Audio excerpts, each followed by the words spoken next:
familia. Buenos días, familia.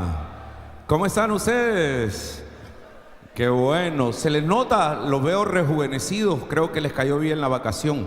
Tomen asiento, por favor. Bienvenidos sean todos a la casa de Dios. Gracias, hermanitas del coro. Gracias a las hermanas chequinas que parecen una orquesta sinfónica que anduvo de gira, cubana, que anduvo de gira por Europa, que solo regresa un trío. Muy bien. Bueno, bienvenidos sean todos. Hoy es domingo 7 de agosto. Estamos muy contentos de verles a todos en la casa de Dios. Ya se les acabó la vida buena porque mañana hay que trabajar con todo, ¿verdad?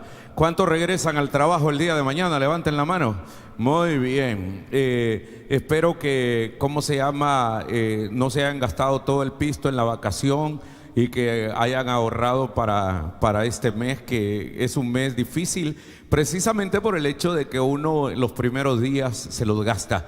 Les quiero contar que, muchas gracias hermano, les quiero contar que he estado ausente algunos días, en parte porque he andado cumpliendo unos compromisos familiares. Estuve en México y luego en Guatemala, por un lado dejando a mi hijo con la pastora en la universidad donde ya está estudiando, y luego pues también fuimos a visitar a nuestros nietos a Guatemala. Así que yo también soy ser humano y tengo también ese derecho, ¿verdad, hermanos? O sea, he estado durante 22 años predicándoles el evangelio y creo que es lícito también a estar en esos momentos tan importantes en la vida de nuestros hijos. O sea, vieran qué difícil es dejar en otro país a un muchacho independiente ya, donde él tiene que hacer su vida ahí. Pero yo sé que sus oraciones cuentan mucho por mí, por mi familia, así que yo les agradezco mucho y que Dios les pague por todo eso. Muy bien. Bueno, vamos a... Este día hay presentación de niños, ¿verdad? Me pasan la lista, por favor, y me pasan todo lo que tienen que hacer. Pasen, por favor, los niños. Vamos a presentarlos. Hoy es primer domingo del mes y tenemos la dedicación de los niños. O sea, realmente, queridos hermanos, en la Sagrada Escritura no hay ninguna enseñanza ni ejemplos de que autoricen el bautismo de niños. O sea, nosotros no bautizamos a los infantes, lo único que hacemos es presentarlos, porque según el Nuevo Testamento, el candidato al bautismo debería haberse arrepentido de sus pecados y de tener conciencia de ellos. Por eso la Biblia dice: el que crea y se bautice será salvo.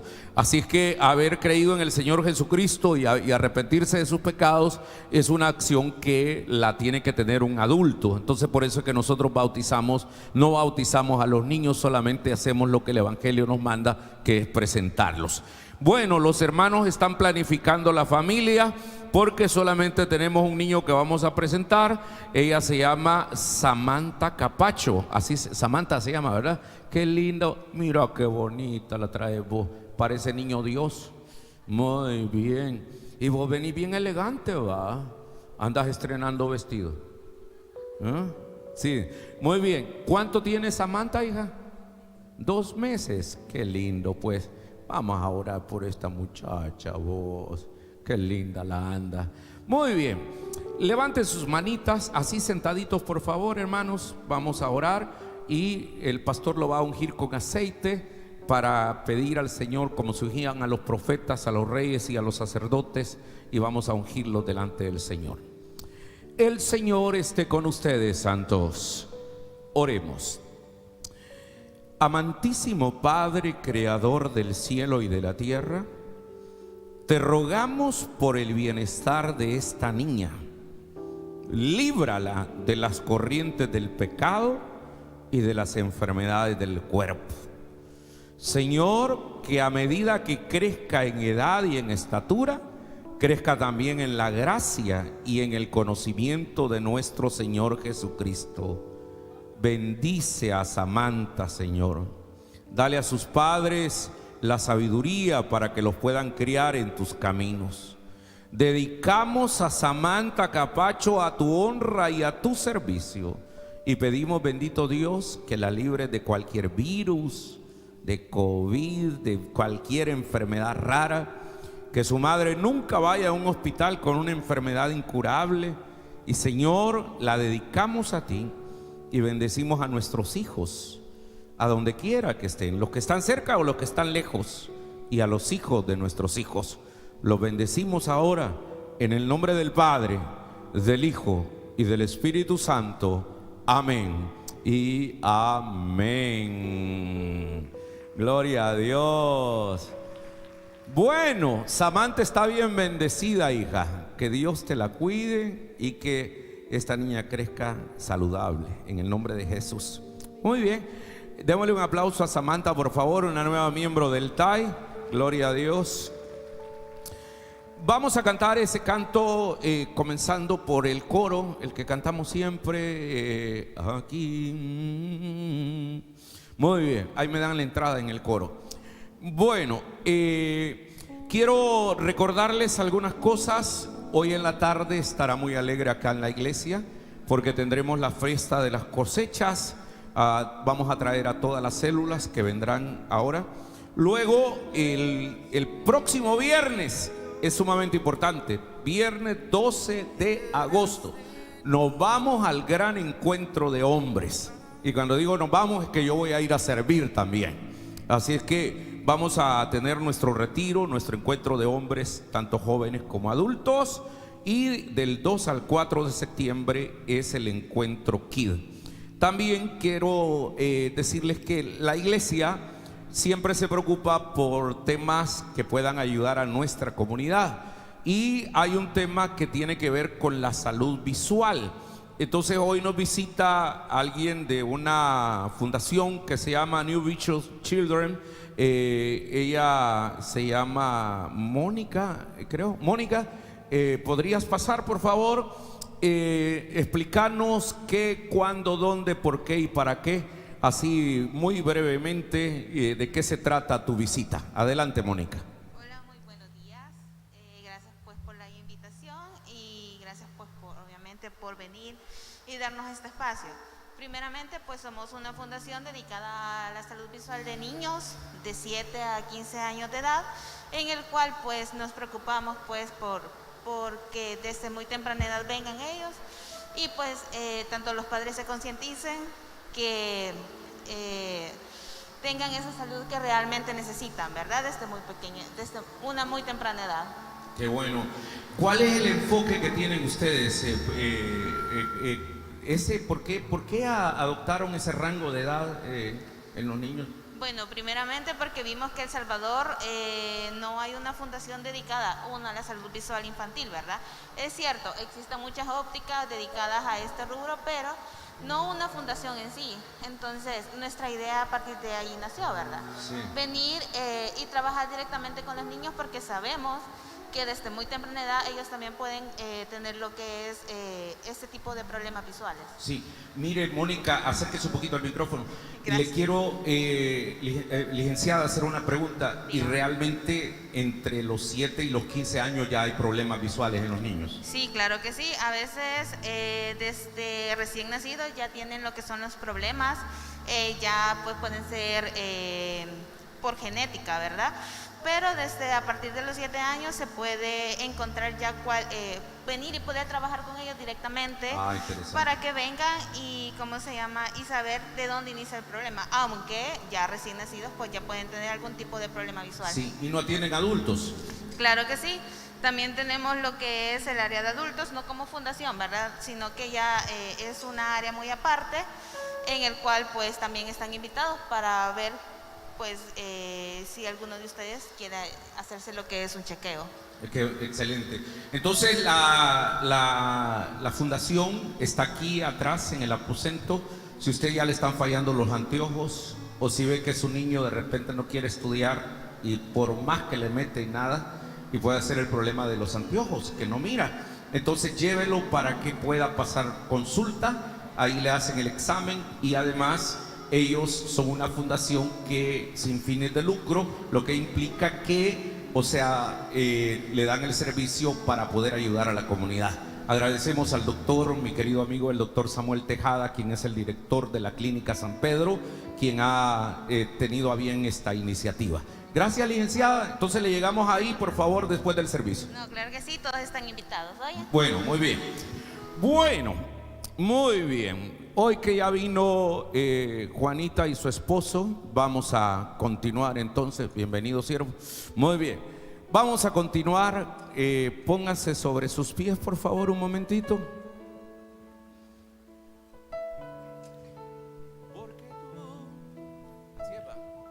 Muy bien. Gloria a Dios. Hágame un favor. Dígale al hermano que está a la par, pero de veras, mira, no comiste muchos elotes locos, ¿verdad? Porque no te veo tan gordo.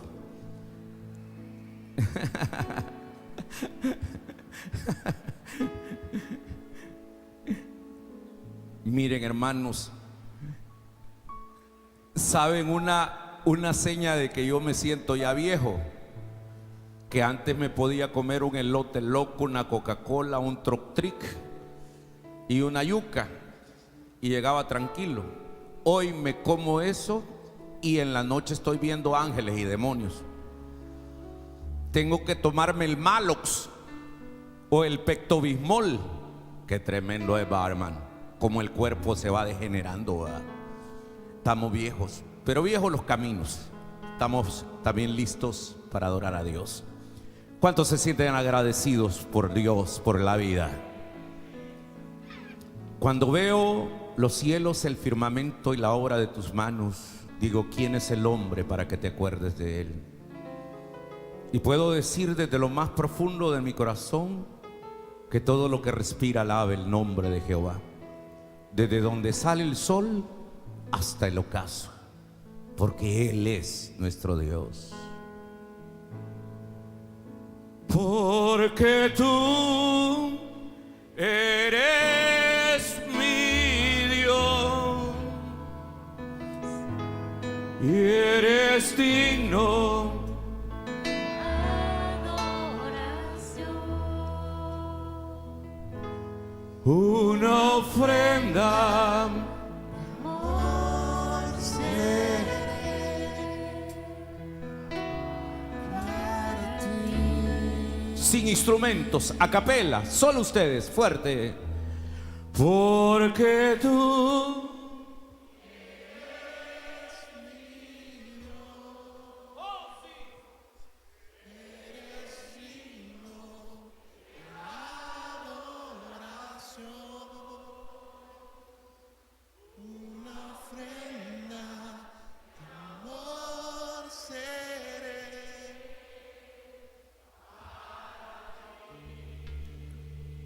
¿ustedes piensan y razonan lo que le están diciendo?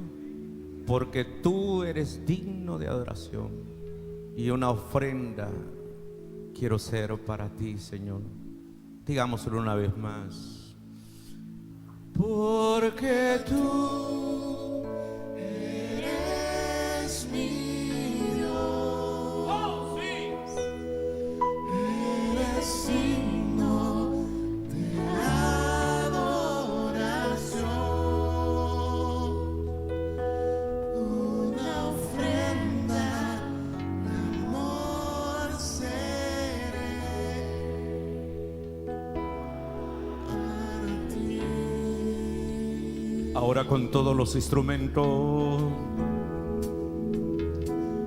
Porque tú Eres mi Dios. eres digno de adoración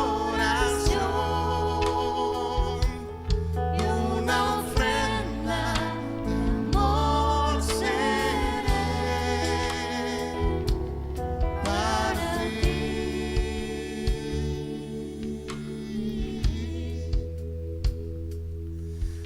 Aquí Estoy, te ofrezco todo lo que soy. aquí estoy. Un sacrificio quiero ser.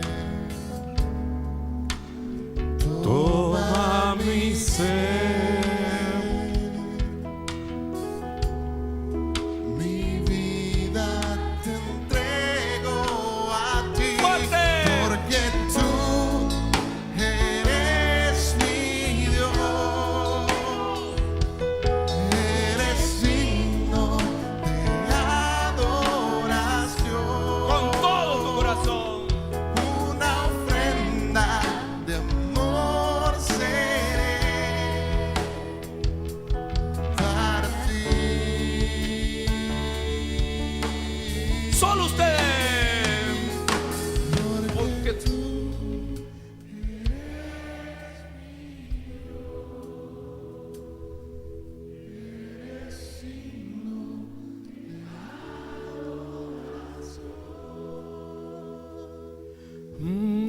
ofrenda.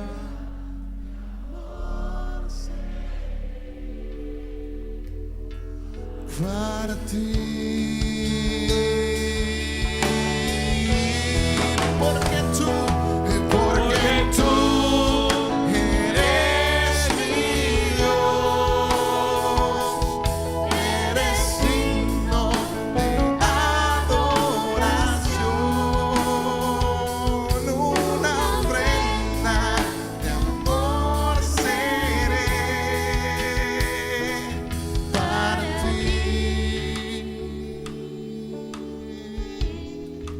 Señor, Dios de Abraham, de Isaac y de Jacob, te adoramos y te alabamos desde donde sale el sol hasta el ocaso.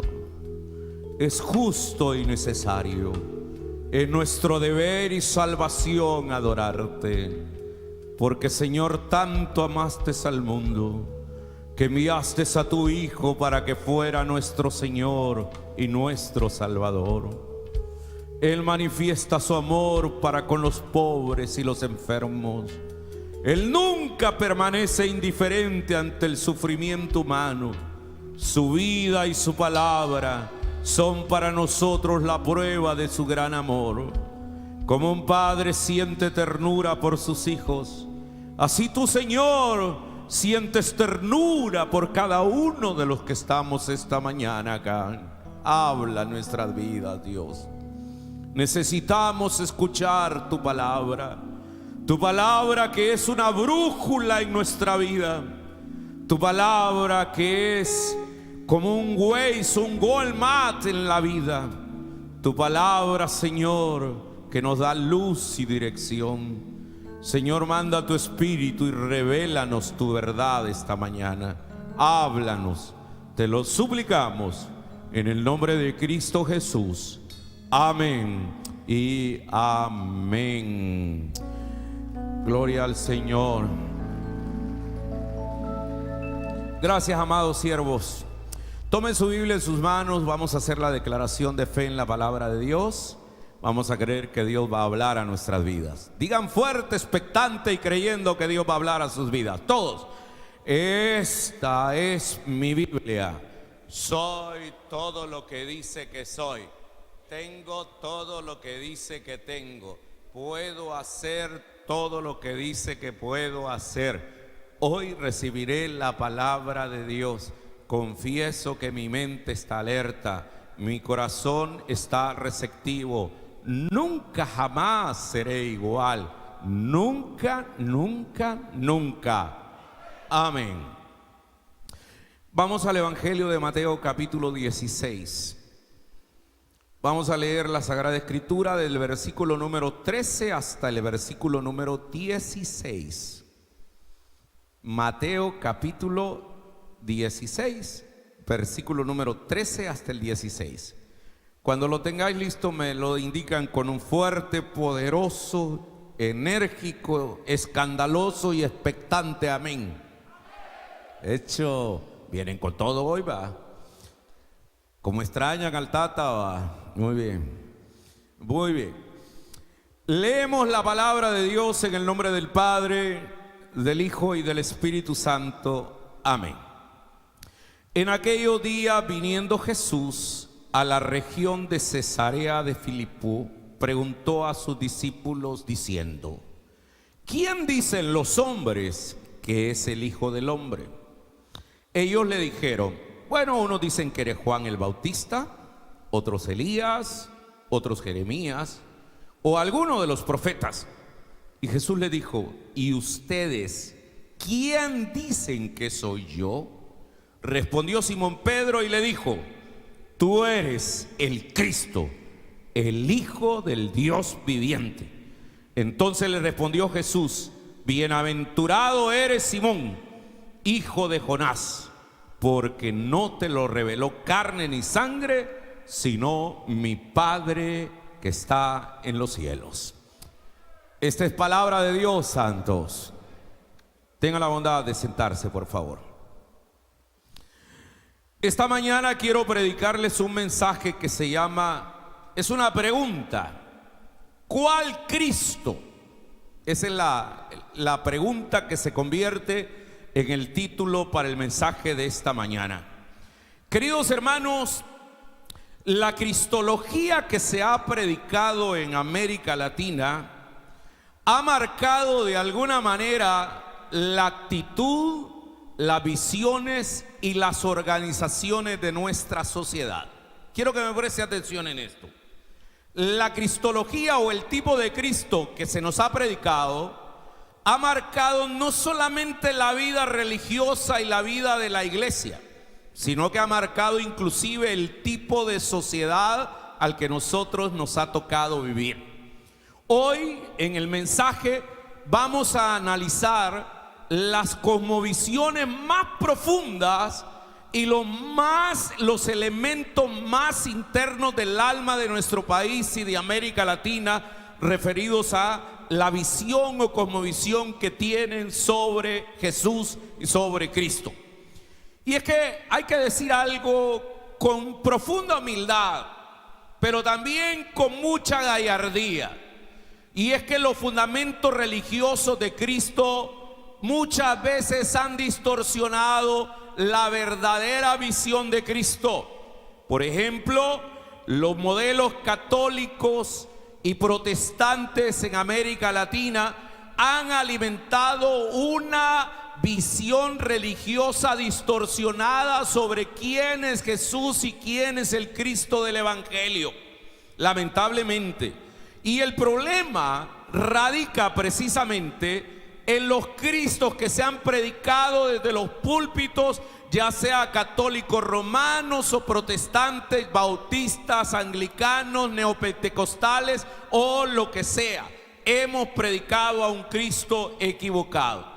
Por eso, queridos hermanos, hoy vamos a hacer un acercamiento a estos Cristos, a los Cristos distorsionados que profundizan y agudizan nuestra problemática, y también vamos a hacer un acercamiento al Cristo del Evangelio, al Cristo de la palabra, que tiene una visión clara para esta sociedad en crisis. ¿Están conmigo, santos? El mensaje entonces esta mañana se titula ¿Cuál Cristo? Porque hay un lema o un dicho que dice: dime el Cristo que tienes y te diré la sociedad que eres. Es decir, el tipo de cristianismo que se predica marca el tipo de sociedad en el que nosotros vivimos. Alguien me dirá esto: ¿y qué tiene que ver Cristo, el Evangelio, con el tipo de sociedad? Claro, y tiene que ver mucho. Y hoy vamos a desenmascarar o vamos a profundizar en el tipo de sociedad que nosotros tenemos, y luego precisamente por los modelos que se nos han predicado por más de 500 años desde la conquista de América Latina en el año 1492 y lo que se nos ha predicado por 5 siglos. Vamos al texto. Dice la Escritura: vino Jesús a la región de Cesarea de Filipo, 25 kilómetros al norte de Jerusalén, Cesarea de Filipo, y le preguntó a sus discípulos. Ahí hay 2 preguntas. La primera está ahí: ¿quién dicen los hombres que es el Hijo del Hombre? Mis amados hermanos, la pregunta no es una pregunta antojadiza, porque es una pregunta que tenía un asidero, porque permítanme que le llame a esto, hay un escándalo ya llamado Jesús en ese momento. Jesús estaba finalizando el 3er año de ministerio. Era una novedad, era un escándalo. Todo el mundo estaba asustado, otros alegres de ver milagros, prodigios y ver a un Mesías predicando como Jesús predicaba. De hecho, los evangelios dicen que Jesús tenía que tener una barca lista para poder escapar, porque la gente llegaba y se agolpaba sobre él, se lanzaban sobre él. En otra parte los evangelios dicen que le tiraban a la gente enferma cuando él iba pasando por ahí. En otra oportunidad les dijo a los discípulos: vámonos a un desierto, a una parte sola, para poder orar, porque el escándalo llamado Jesús era una novedad en todo Israel. no solamente en Jerusalén, en todo Israel, e inclusive el imperio romano de ese momento ya tenía conocimiento de ese Mesías, que era hijo de un carpintero y que era un hombre que tenía señales, prodigios y milagros. Entonces Jesús hace la pregunta, y noten ustedes algo interesante. Jesús, como buen rabino, como buen maestro, como buen teacher, como buen rabino, quiere dejar una enseñanza, pero comienza con una pregunta. En algún momento de mi ministerio les voy a predicar sobre las preguntas que Jesús hizo en los evangelios.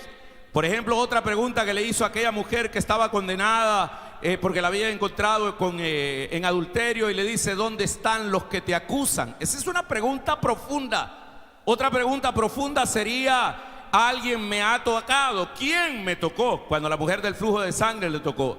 Otra pregunta es: ¿crees realmente?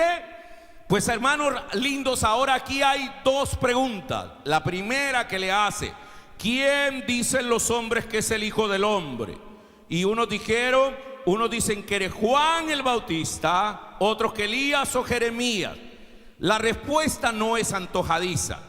De hecho, se creía que estos tres personajes que están mencionados acá representaban a Jesús, o que estaban en Jesús. Uno, que era Juan el Bautista. ¿Saben ustedes que hasta las autoridades judías creían que Jesús era la encarnación de Juan el Bautista?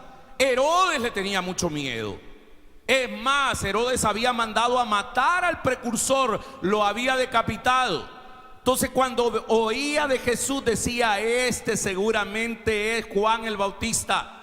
Pero también algunos dicen que eres Juan el Bautista, el precursor. Otros dicen que eres Elías, porque los judíos hasta el día de hoy siguen esperando o siguen pensando que antes que aparezca el Mesías vendrá el profeta Elías. Es decir, lo siguen creyendo ellos. Y luego otros dicen que eres Jeremías. Jeremías, en los Talmud judíos hay una traducción oral que dicen que cuando Nabucodonosor invadió Jerusalén, destruyó todo el templo, Jeremías agarró el arca del pacto y la escondió y la metió en una cueva. Entonces, antes de que venga el Mesías, va a aparecer Jeremías para ir y traer el arca del pacto, y la pondrá nuevamente en el templo, en la Chequiná, para volver a adorar. Por eso viene la pregunta ahí, o viene la respuesta, que eres Jeremías. Entonces, hermanos, ahí está la respuesta. Pero, queridos hermanos, la pregunta sería: ¿qué sigue diciendo los hombres que es el Cristo? Porque todo el mundo habla de Cristo, inclusive las sociedades ateas, o las personas que se creen ateas, sin teo, Dios. Las sociedades ateas. Vivimos una sociedad marcada por las comunicaciones, pero también una sociedad bastante atea. Ahora parece ser que ser ateo es un caché, es un signo de intelectualidad, es un signo de superioridad el ser ateo. O sea, la gente lo ha valorado. El país más ateo del mundo dicen que es Finlandia, donde, oigan bien, la generación actual ya no cree en Dios. Hablo de los que tienen entre 0 años y 25 años. En Finlandia no se cree en Dios casi. Es decir, Dios, como lo dijo Federico Nietzsche, ha muerto, pasó de moda. Entonces, pero aún esas sociedades creen en Dios. Si nosotros le preguntamos a un niño de Finlandia que está estudiando historia y le decimos cuántos años tiene la historia, te dirá millones de años. No, pero ¿desde cuándo se comenzó a contar la historia? Unos 6,000 años, más o menos. ¿Y en qué año estamos ahora? Estamos en el año 2022. Pero es 2022 después de Cristo.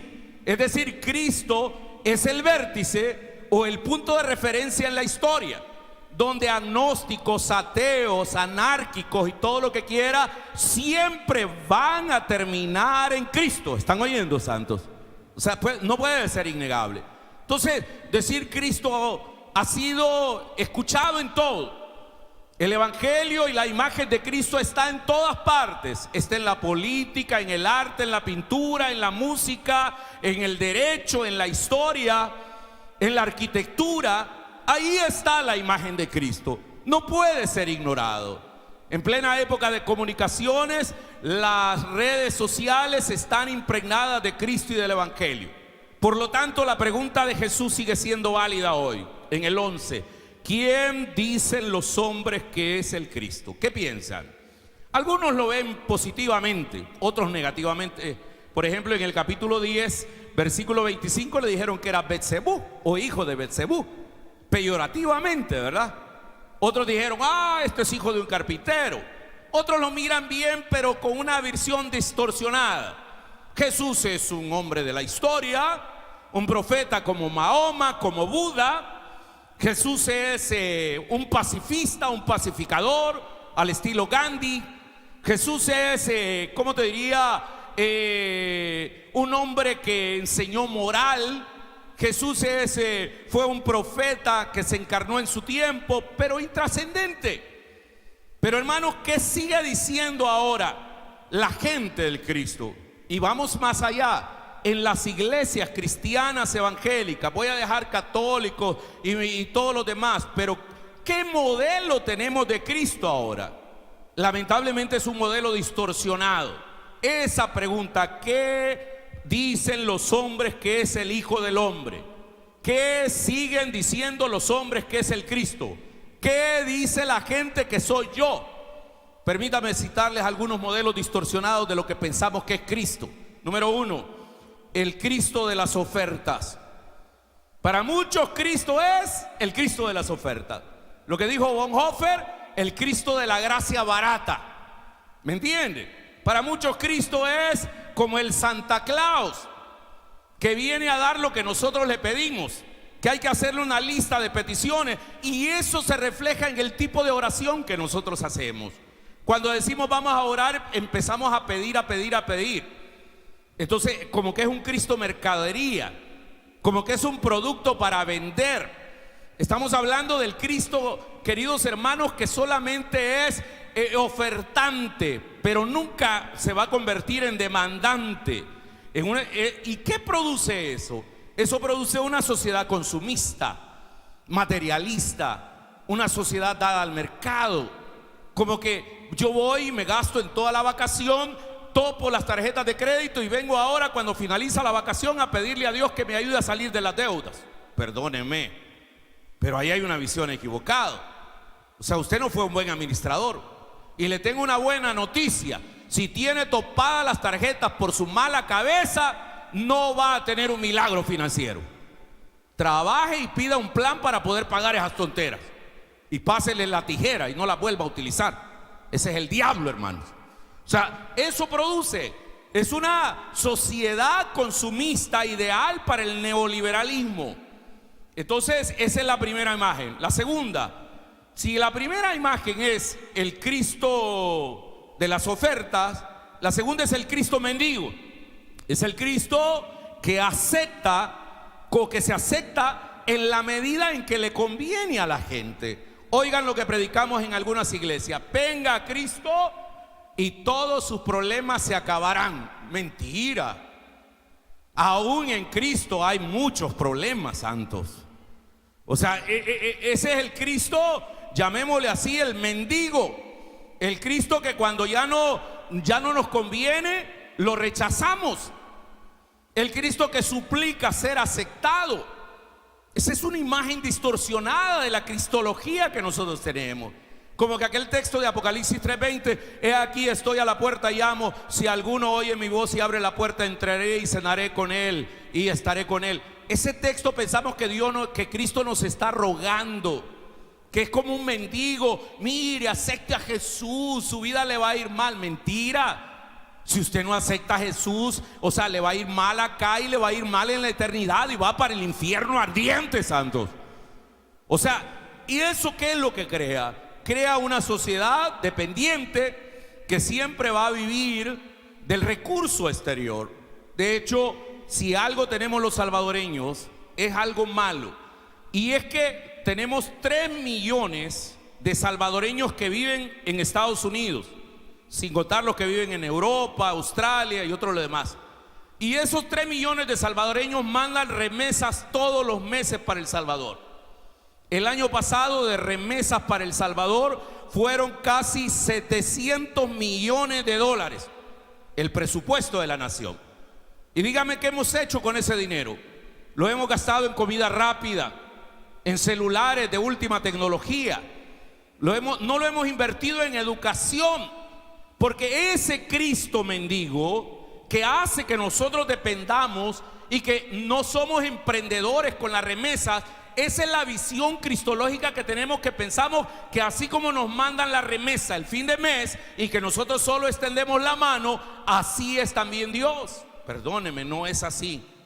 O sea, ¿qué va a pasar? Les tengo una mala noticia para los que les mandan remesas. Los niños que han nacido y crecido en Estados Unidos ya no tienen el vínculo y el cordón umbilical para El Salvador y no mandarán remesas.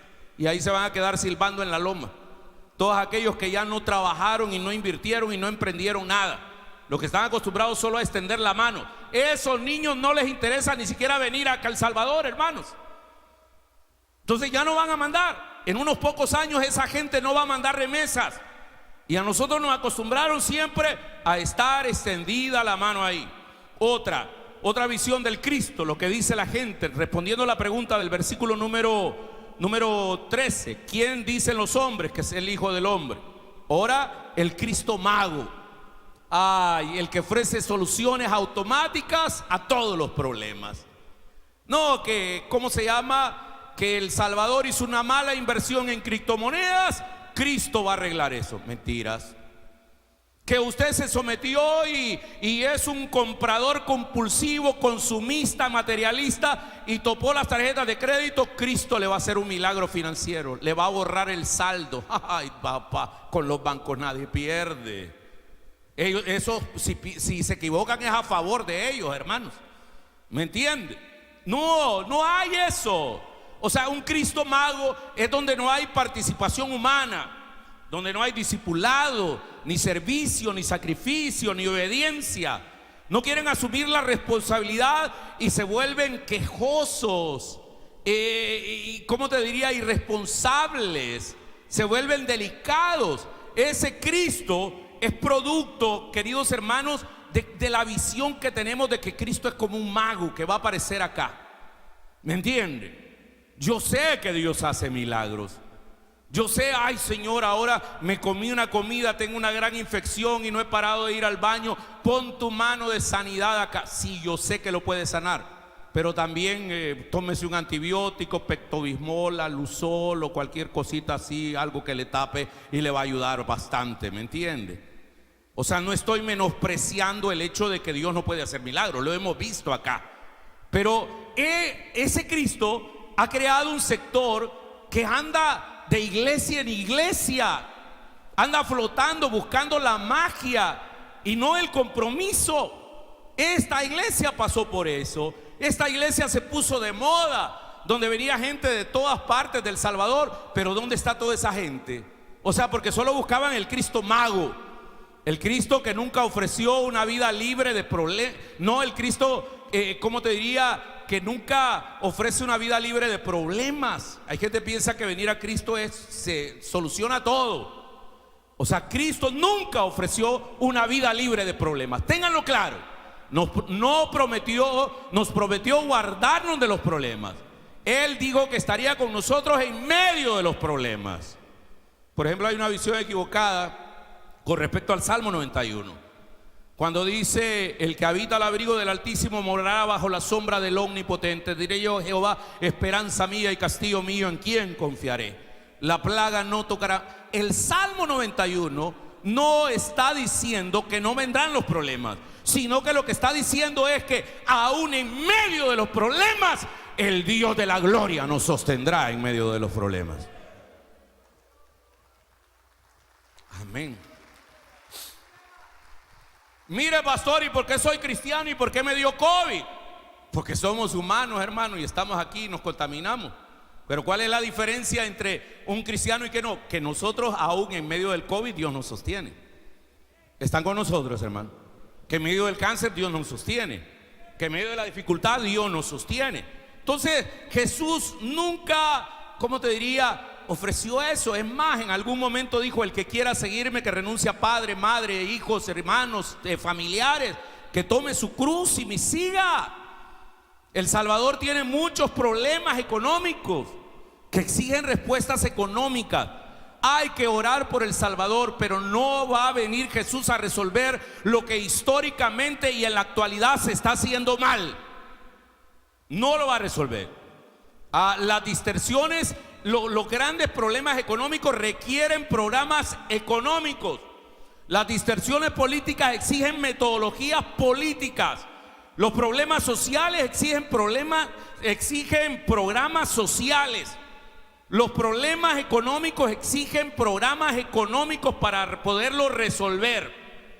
Métase esto en la cabeza: Cristo no resuelve mágicamente todas esas cosas. Él resucita al hombre, nos resucita a nosotros de los muertos, de esa muerte espiritual, para que seamos constructores de una nueva sociedad en medio de esta sociedad, para que seamos buenos mayordomos, para que cuidemos la ecología, para que cuidemos nuestro presupuesto, para que nos cuidemos todos. ¿Están conmigo, santos? Para que cuidemos todos. Entonces ese es el Cristo mágico. Otro, ¿quién dice la gente que es el Cristo? Esta es una visión bien evangélica, protestante. El Cristo, yo le he llamado el Cristo pasaporte. Le iba a poner el Cristo visa. O sea, es una especie que el que tiene a Cristo es como el que tiene un boleto listo para irse al cielo, al espacio sideral. Acepte a Cristo. Si usted morirá ahora, ¿dónde va? ¿Al cielo o al infierno? No sé. Pues si usted acepta a Cristo ahora, usted se va para el cielo. Como que Cristo es solamente llevar a la gente al cielo, hermano. Es más, hay un concepto bien equivocado. Vamos a salir a ganar almas. ¿Qué entendemos por eso nosotros? ¿Que solo hay que ganar el alma y el cuerpo que se muera de hambre? No, hombre, ganamos las personas como tal.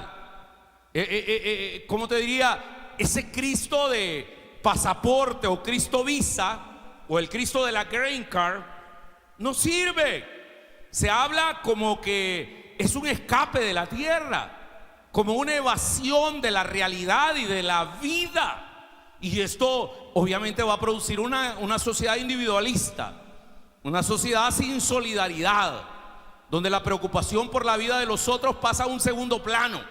Esto contradice la esencia del evangelio como tal. O sea, Jesús está interesado en todo, en el alma, en el cuerpo, en el espíritu, en la sociedad, en la economía y en todo. Quitémonos esa visión, hermanos, de que nosotros estamos en la iglesia porque queremos asegurar que nos vamos al cielo. Sí, vamos al cielo. Un día el Señor vendrá por nosotros y nos llevará. Pero también hay que ser mejores personas dentro de esta sociedad. ¿Están conmigo, santos? Porque hay cristianos que tienen el lenguaje evangélico, que se van para el cielo, pero son seres humanos detestables. Son seres humanos que no son buenos seres humanos. Son desagradables, no son corteses, no son solidarios. Y su práctica de vida es una práctica abyecta, es una práctica azofóbica. Practicamos una azofobia repugnante en la vida, pero decimos que somos cristianos. Eso no funciona, hermano. O sea, el verbo Cristo, que dejando el cielo se hizo carne para venir a la tierra, es un Cristo que se encuentra no en las nubes, hermano. Él camina con nosotros en las vicisitudes de todos los seres humanos. Por eso en el prólogo Juan dijo: y el verbo se hizo carne y habitó entre nosotros. Jesús no es un Dios lejano que está en el cielo. Él camina con nosotros, santos. Él está aquí. Entonces, cuidado con esta visión del Cristo pasaporte. Es una visión que crea esa sociedad donde salves el que pueda. Lo que importa es que yo me salve y ahí todos los demás y que vean. Mentira. O sea, necesitamos cambiar esa visión del Cristo que tenemos. La pregunta que está en el 13 dice: ¿quién dicen los hombres que es el Hijo del Hombre? Otra, el Cristo crucifijo. Cuando hablamos del Cristo crucifijo, nos estamos refiriendo a ese que vemos en las iglesias católicas, pues el Cristo fracasado. Pone ahí, irlo poniendo por favor el punteo, hermano, para que la gente lo vea. El Cristo crucifijo. Entonces, pero vemos ahí ponelo, hermanito, para que la gente, exacto, así, cada uno. Entonces, el Cristo crucifijo es el Cristo fracasado, resignado a sufrir, como un, ¿cómo te diría? Como un destino de suplicio y dolor.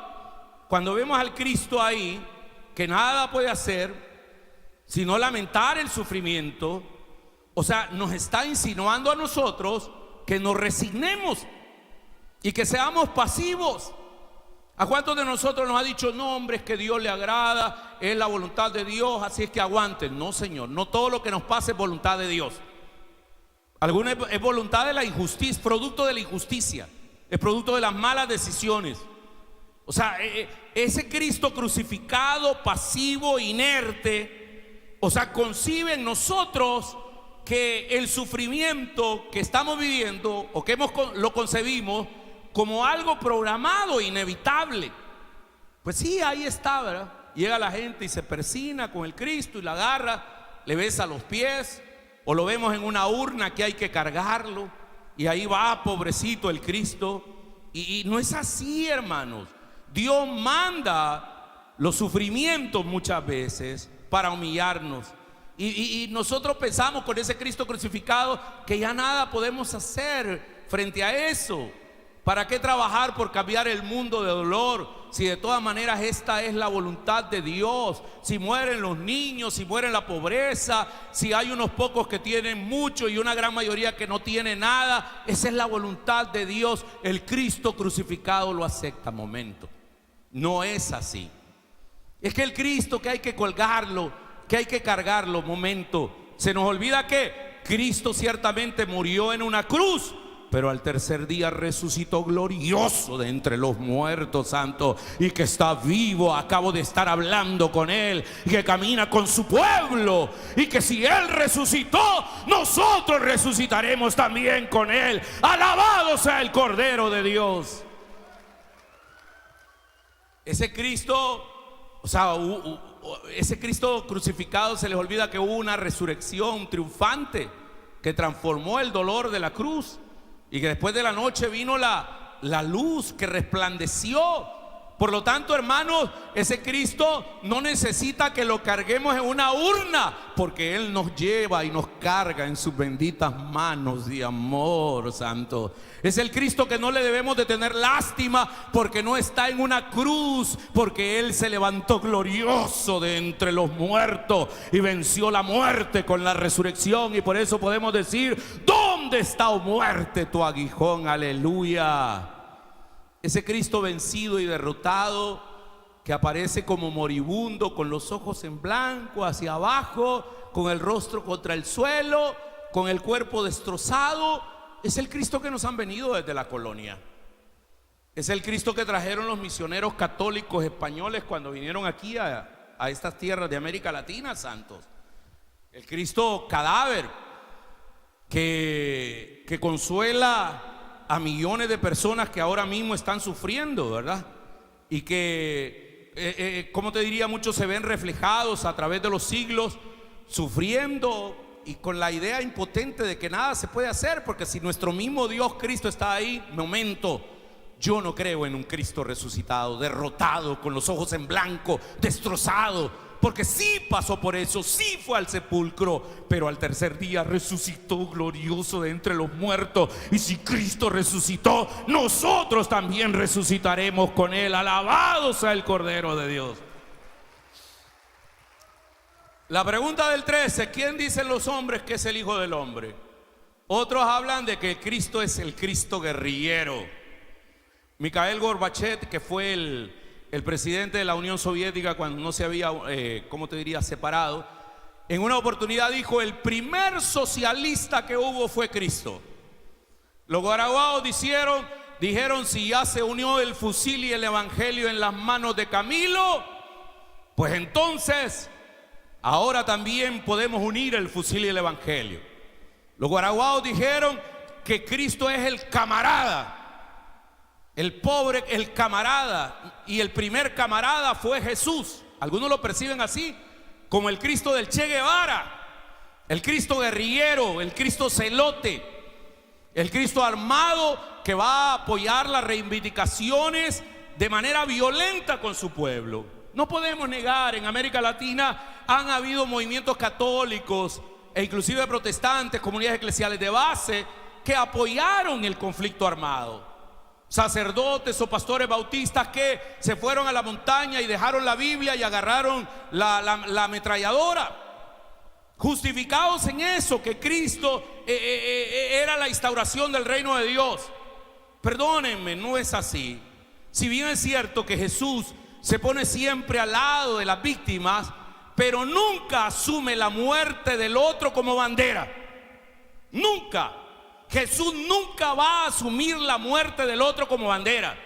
Cristo revoluciona la vida, pero no con el poder de la ametralladora, sino con el poder del amor, de la entrega y del servicio. Hoy estoy predicando bien y ustedes inertes, hermanos. Estoy predicando bien. Dígale al hermano de la par: ha venido inspirado el pastor, ¿verdad? Muy bien. Y el de la par, dígale: le cayeron bien los tacos. Muy bien. Entonces ese Cristo, pero es el Cristo que muchos conciben como guerrillero. Y claro, el gran problema es que si nosotros hacemos a un Cristo socialista, de izquierda, comunista, guerrillero, ya nos estamos poniendo en contra del capitalismo, de la burguesía y de todo lo demás, y estamos haciendo bandos, y eso no es correcto, santo. Por lo menos no es el Cristo del Evangelio. En la antípoda, en el lado opuesto, está el Cristo burgués. Ay, ¿qué es el Cristo burgués? El Cristo que bendecía los helicópteros de la Fuerza Aérea para ir a tirar bombas a Perquín, a Guazapa, donde llegaba el obispo y echaba agua bendita para que no se lo bajaran los guerrilleros. Es el Cristo que bendice el sistema establecido, el Cristo de los capellanes, de los grandes empresarios, el Cristo que está ahí. El Cristo burgués es el Cristo donde sus ministros huelen a desodorantes franceses y andan bien resurados, tipo Opus Dei, con la clerical, vestidos de negro y de traje. Ese es el Cristo que echa agua bendita sobre los proyectos opresores. Es el Cristo que, como bien lo decían los guaraguaos, es el Cristo que bendecía a aquellos que iban también a asesinar al Vietnam. El Cristo que unge con aceite a los políticos corruptos. O sea, es el Cristo que sabe que los políticos son corruptos y que solo andan buscando votos, y ahí lo llevamos a las iglesias, y donde la iglesia se convierte en una mendigo del poder político, cuando nosotros como cristianos, con el poder del evangelio, no tenemos nada que pedirle a ningún político. Al contrario, tenemos que ofrecerle los valores que están aquí en el evangelio, santos. Porque el poder político es temporal, pero el poder del reino de Dios es eterno, porque el cielo y la tierra pasarán, mas mis palabras no pasarán, dice el Señor. Pero ese es el Cristo dulzón, el que nunca renuncia, el que nunca denunció nada, el que nunca tomó el látigo. Santiago lo esconden esos predicadores de este Cristo burgués. Hablo del libro de Santiago. Ay de vosotros los ricos. Ese es el Cristo del oro, del petróleo, el Cristo que bendice salvajismos, la muerte colectiva de millones de indígenas por robar su tierra y sus riquezas. Ese es el Cristo que algunos capellanes bendijeron a Hitler. Es el Cristo que bendijeron sistemas socialistas o capitalistas. Es el Cristo burgués que bendecía a los que vinieron con la cruz y el puñal a imponer una religión que no era nuestra. Hablo de religión, no vinieron a imponer el reino de Dios. Y luego, ¿quién dice la gente que es el Cristo? Está el Cristo niño. Ay, este es el del pesebre, pues. En nombre del cielo. Es el Cristo así, bebé. Es el Cristo que no puede hablar, el que no puede decir palabra, que solo balbucea. Es el Cristo que vive en silencio profundo. Ciertamente causa cariño ese Cristo. pero no inspira obediencia. El Cristo del pesebre, pues, el que pone la gente ahí en Navidad, en las posadas, ese Cristo no inspira obediencia. El niño que sigue esperando todavía regalos que le den, este Cristo produce una sociedad que puede llegar a donar catedrales, a sentir libertad para aplastar también al prójimo. Es el Cristo que los poderosos economistas tienen, donde tienen a sus propios capellanes para que les casen, les bauticen y todo lo demás. El niño sí, solo está ahí esperando regalos. Entonces imagínense ustedes esa visión de Cristo, hermano. El Cristo que ha creado sectores que piensan que pueden comprar a Dios, que pueden comprar a sus funcionarios, a sus sacerdotes o a sus pastores. Ese Cristo es tremendo. Entonces el versículo número 13, cuando dice: ¿quién dicen los hombres que es el Hijo del Hombre? Pues ahí le he dado por lo menos 9. Yo no sé qué visión tenemos nosotros del Cristo. Si es el Cristo, ¿cómo te diría? El Cristo de las ofertas, el Cristo mendigo, el Cristo mago, el Cristo pasaporte, el Cristo dualista que divide entre el cielo y la tierra, entre lo humano y lo material, entre lo material e inmaterial, el Cristo del crucifijo, el Cristo guerrillero, el Cristo burgués, o el Cristo, queridos hermanos niños. Pero viene una pregunta más profunda, porque ahora ya la interpelación es para usted, Jesús hablándole, para mí. Vayan al versículo número 15. ¿Me están siguiendo, santos? Muy bien. Dice el versículo 15: Jesús le dijo, ay, vaya, ya está bien, ya me dijeron todo lo que piensan los demás Cristos, pero ahora viene la pregunta para ustedes. Jesús les dijo: ¿y ustedes quién dicen que soy yo? Esta pregunta ya es más profunda. ¿Qué es Cristo para usted? ¿Qué es Cristo para mí? Porque dime qué Cristo tienes y qué cristología tienes, y te diré qué tipo de personalidad tienes y qué tipo de sociedad y tipo de iglesia tienes. ¿Quién es Cristo para usted? Y hermanos, esto trasciende un discurso, porque no solamente de llenarse la boca y decir un montón de cosas, sino que nuestro estilo de vida refleje realmente en la percepción que nosotros tenemos de ese Cristo. ¿Me están oyendo, santos? Viene el intrépido, colérico, viene el forajido, viene el impulsivo Pedro, y le contesta. Versículo 16: respondiendo Simón Pedro le dijo: tú eres el Cristo, el Hijo del Dios viviente. Miren, hermanos, nosotros leemos eso bien rápido, pero más que decir el Cristo, el Hijo del Dios viviente, más que una frase, ese es un concepto. ¿Sabe qué le está diciendo? Decir eso en medio del pueblo judío era como para que lo mataran, porque le está diciendo: tú eres el Cristo. Si los judíos todavía están esperando al Mesías, hermano, pero le estaba diciendo: tú eres el que desde la creación le aplastó con el calcañar la serpiente. Tú eres del que habló Levítico del sacrificio. Tú eres el que hablaron los profetas. Tú eres del que cantaron los salmos. Tú eres el Mesías esperado.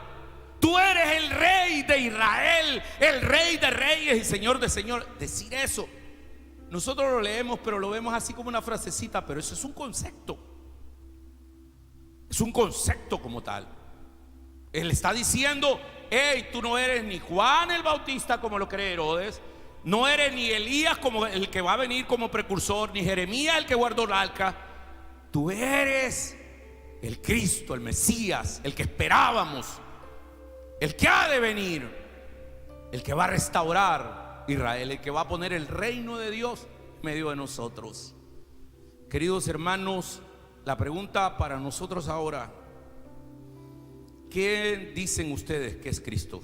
¿Qué dice usted de Cristo? ¿Qué dicen ustedes que soy yo? ¿Cuál es el Cristo que puede salvar a esta nación en crisis? ¿Cuál es el Cristo que le da esperanza a El Salvador y a América Latina? ¿Cuál es el Cristo que el TAI debe de adorar? ¿Cuál es el Cristo que transforma la vida de las personas? Sin duda alguna, permítanme darles algunas cosas. Número uno es el Cristo Dios. Digan conmigo, Cristo Dios. Grítenlo, Cristo Dios. Porque Él es el Logos eterno. Él es el miembro de la Trinidad, del Concilio Trinitario. Él está asociado intrínsecamente con el Padre y con el Espíritu. Él es el creador y sustentador de todo cuanto existe. Los cielos y la tierra es obra de sus manos. Él es el Señor de la vida y de la historia. Él es el Rey de ahora y para siempre. Él es el admirable consejero, el Dios Padre, el Padre eterno, el Dios fuerte, el príncipe de paz, cuyas salidas son desde los días, desde la eternidad. Él es el alfa y el omega y lo que hay en medio de él. Él es el principio y el fin. Él es el que era y el que ha de venir. Él es el que es, el que era y el que ha de venir. Él es el todopoderoso, es el Señor, es el Salvador de la historia, santos.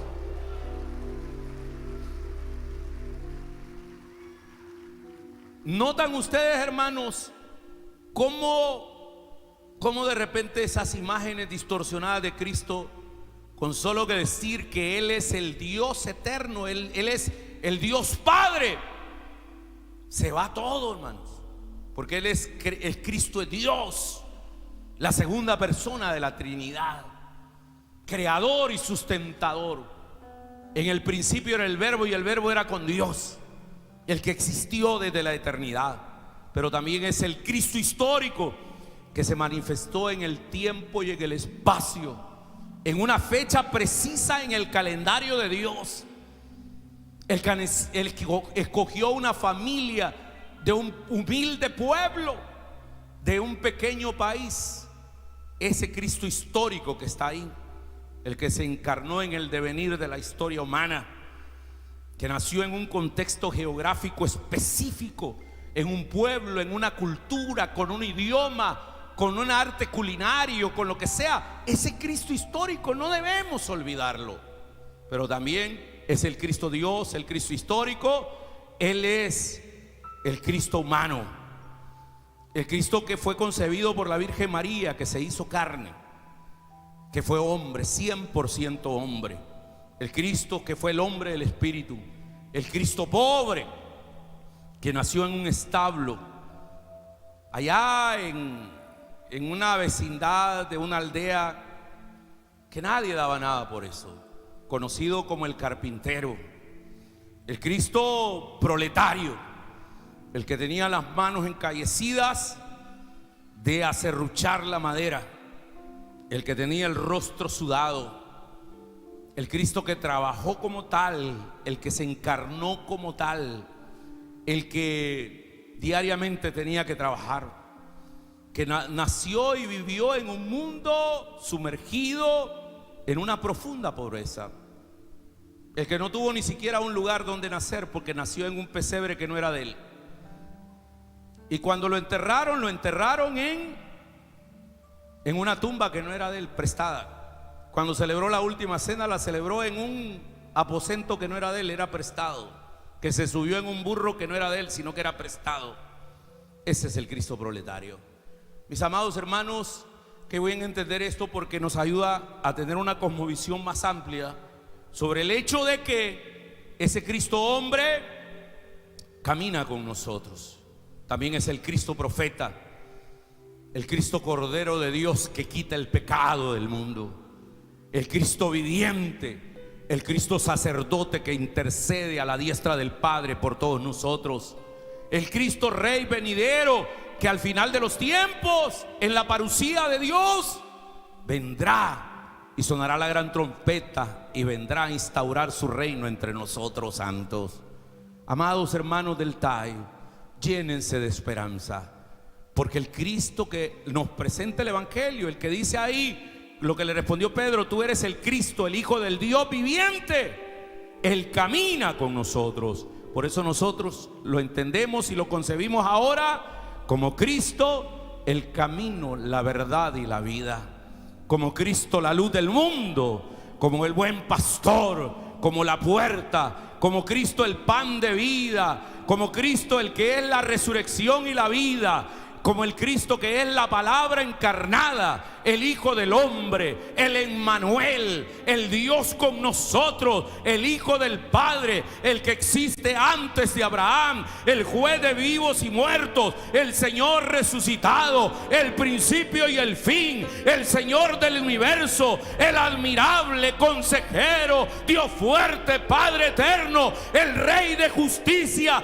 el siervo viviente, el brazo de Jehová, el predicador ungido, el Salvador poderoso, el Cristo, el Hijo de Dios, el Hijo del Altísimo, el Cristo, el Señor de esta iglesia.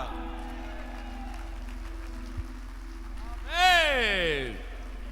¿Cuántos se glorían de tener